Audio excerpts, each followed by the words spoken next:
Alice. Alexa is the inaugural recipient of the Bell Hooks Legacy Award. She is Professor of English, Women's and Gender and Sexuality Studies, Theatre, International Affairs and East Asian Languages and Literatures. That is the longest job title, covering a lot of areas, at George Washington University in Washington DC, where she directs the Digital Humanities Institute. Alexa is a faculty of the Trustworthy AI and an affiliate of the NSF's Institute for Trustworthy AI in Law and Society. In 2024, she was named the inaugural Public Interest Technology Scholar. Welcome, Alexa. Thank you so much. Hello, everyone. Welcome to my session. The difficulty of defining something that wants to escape categorization. I think Immanuel Kant pointed out this problem with at least how we organize knowledge in the West.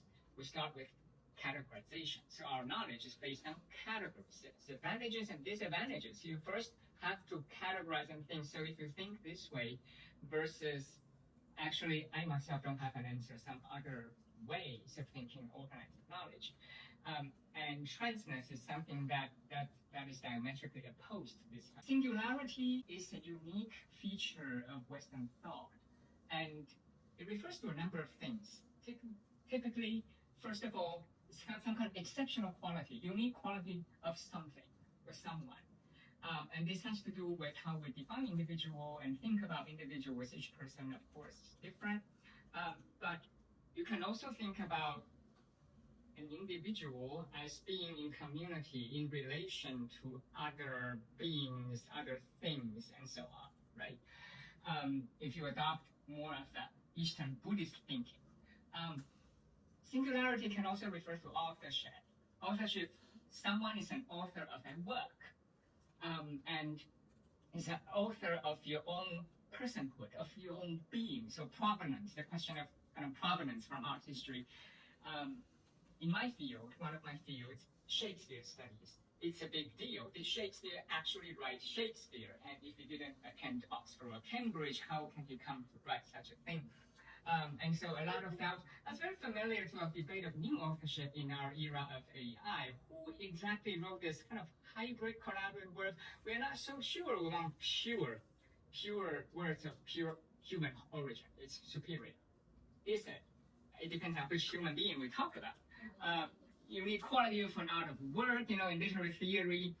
In technology studies, singularity refers to the point in time when the technological advancement is so rapid and so big, right, that things are irreversible. Some people say we've reached that stage now with generative AI gonna replace us all. Human life is completely transformed. But there's this obsession in Western history with all forms of singularity. And I think it informs cisgenderness. There are a lot of problems with this singularity. Frederick Jennison pointed out that it gives the illusion of presentness.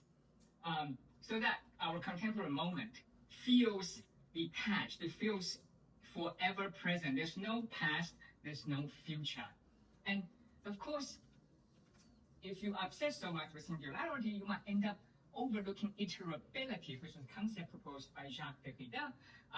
So a singular text can maintain what we want to think about instead, Derrida says, is that a text can maintain its uniqueness while also being open to change, kind of connected to other contexts.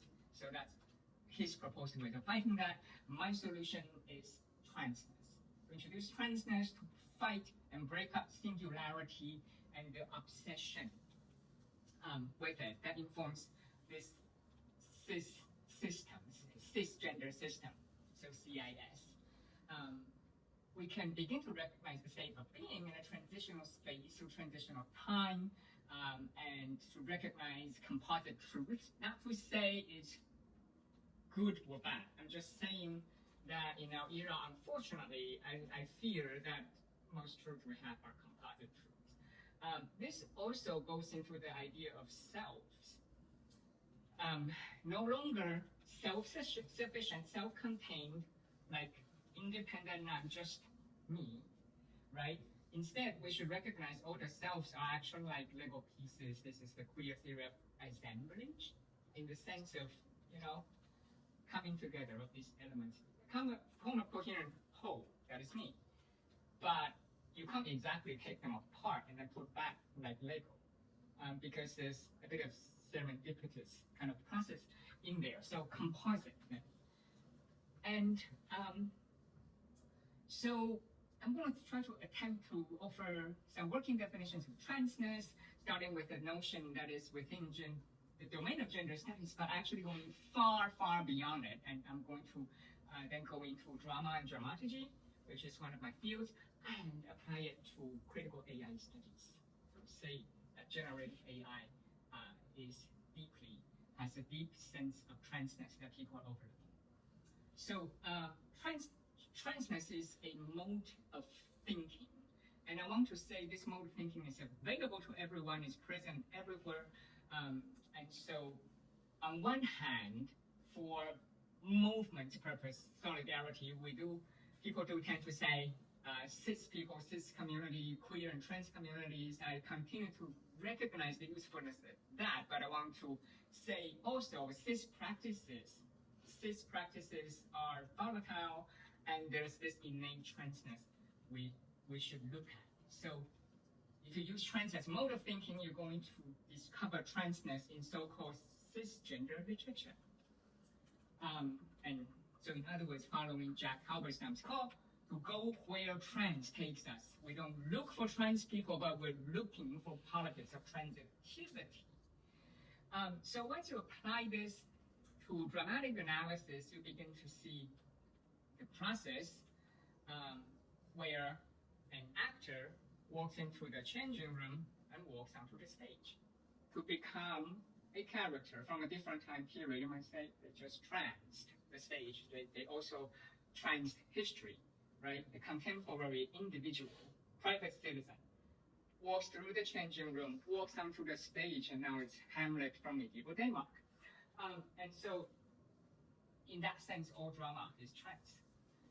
An example is Mark Rylance, who performed in an all-male version of Twelfth at the Globe Theatre in London, playing Olivia, and he later on in interviews talked a lot about how the costumes made him behave completely differently. This goes far beyond the idea that he identifies as male off stage and it's a feminine costume. He's talking about the loops inside the huge dress and the corset, Olivia's dress.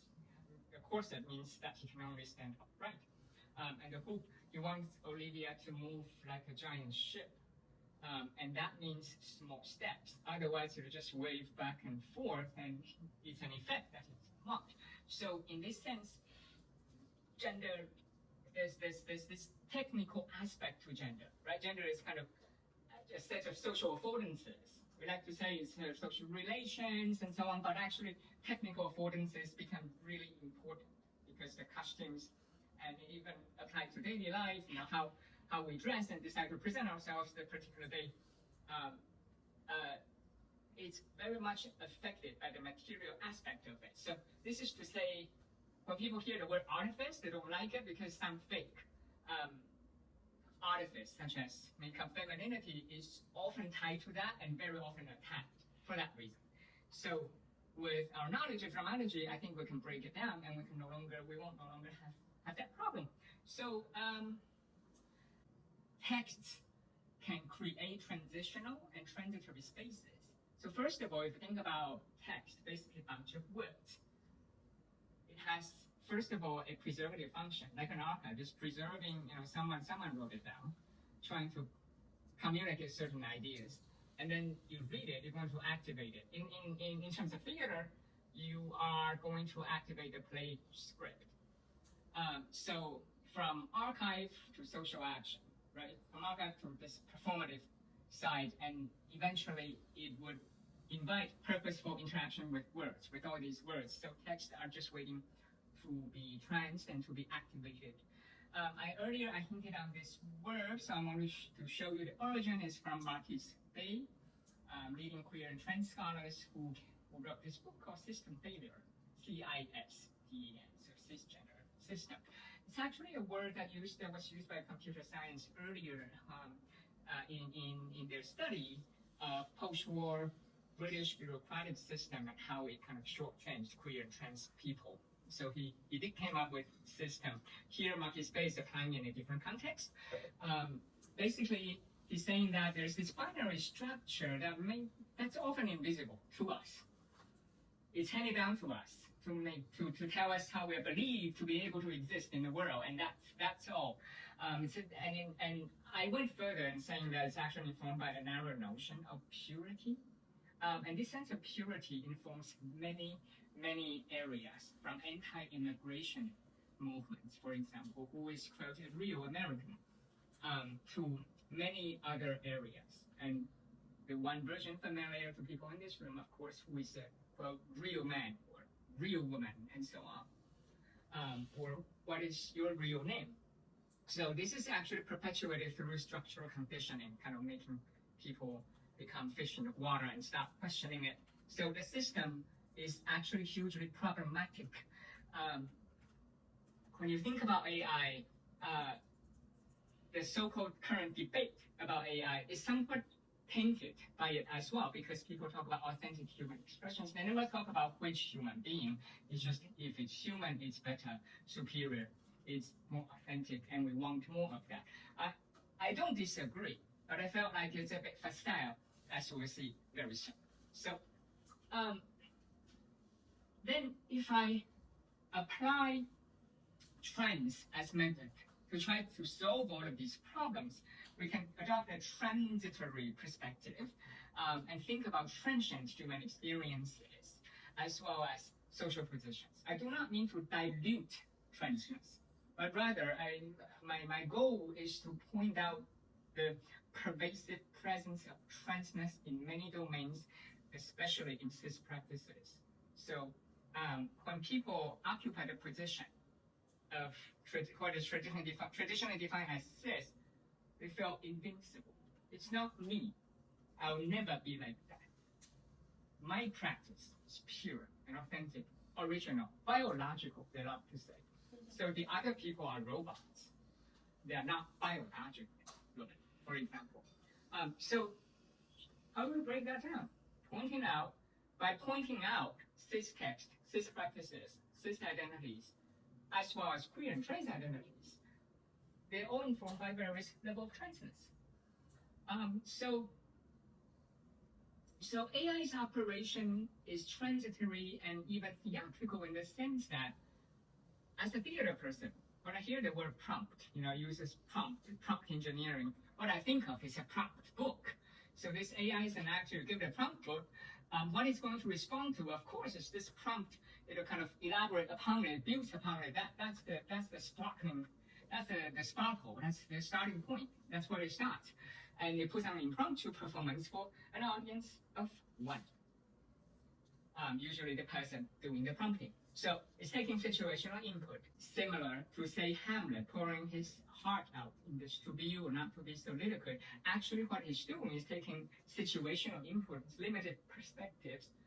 Soliloquies are often thought of as confessional, tell it all and know it all. Not necessarily, because they have limited perspectives and they share biased information.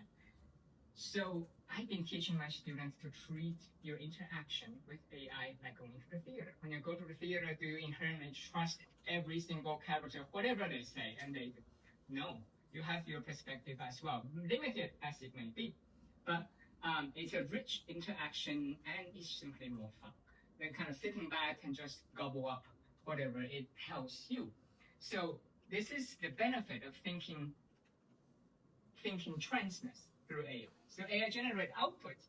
These are probabilistic associations rather than objective facts, and it's highly performative because it has to do with the particular kind of prompt that you put, the tone. But even what's so interesting is even if it's exactly the same prompted wording, as we all know, different people put it into the same model. They get different. You never get exactly the same output. It's kind of resonant, consonant, but just slightly different. This is akin to how each night actors put out performance. They argue it's different because the crowd is different, and tonight is not last night, just by virtue of. So And therefore, this is just one example where I wanted to kind of apply this transness not just to theater, but to AI. And I'm going to conclude by just going over what AI does from this perspective. Basically, it remediates human narratives by representing data of one medium in another medium. So this theory of remediation is part of media studies, where they're talking about the importance of medium, as in the medium is the message. And when you do remediation, you are repackaging, say, content from old radio, and now you are doing it on stage, and so on. What AI also does is extrapolating data sets that are not humanly possible to digest in their entirety into some kind of summaries to interact with the human user. So there's extrapolation going on, and most importantly, it's doing performance. It's performing versions of the public collective consciousness, and so it's actually redefining our relationship, not to technology, but to other humans, to the publics, to the data set before that were human in origin. So it's actually changing the public's relationship to themselves, and that's really important to recognize. So, and for better or for worse, it's actually structuring our access. I was really struck by the notion of data poverty that was proposed. We have abundance of data, but equal access is a huge problem. AI is a type of filtration device.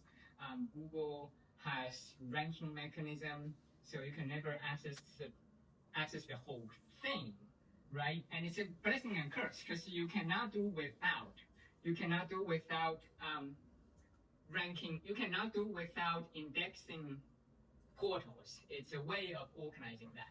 But it also dictates, it also creates digital poverty, even if a full high-speed internet, because how many people will click through the first few pages of Google search result, even if, and now AI is standing in the way, particularly in higher education, where students just cease to learn to do deep search, right? It's just the answer that is packaged for them. So feel free to follow me on my website, and this is my email. Well done.